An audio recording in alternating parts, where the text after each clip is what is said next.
అటు నుంచి నరుక్కొస్తుంది ప్రకృతి. విదేశీయులు గుర్తించే పరిస్థితికి తెచ్చింది మన సనాతన ధర్మాన్ని. అమ్మ చెప్పినట్టు మన సాంప్రదాయాలని, మన ప్రాచీనమైనటువంటి మన ఋషుల యొక్క సంస్కృతిని పాశ్చాత్య దేశం వాళ్ళు ప్రేమిస్తున్నారు.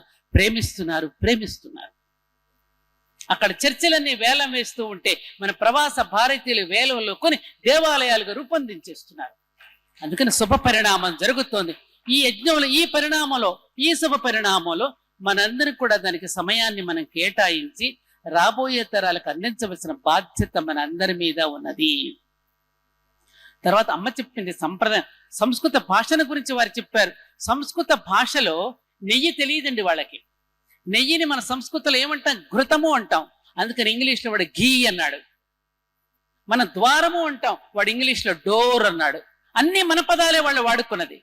మా దగ్గర నుంచే మదర్ అనేది వచ్చింది. కాబట్టి ప్రపంచ భాషలన్నింటికీ మూలం మన సంస్కృత భాష. ఆ సంస్కృతాన్ని ఉచ్చరిస్తున్నప్పుడు ఈ దవడల దగ్గర నుంచి, పండ్ల దగ్గర నుంచి, నాలుక దగ్గర నుంచి అన్నీ కూడా ఒక వ్యాయామానికి గురై మన ఆరోగ్యవంతులుగా చేసే భాష మన సంస్కృత భాష.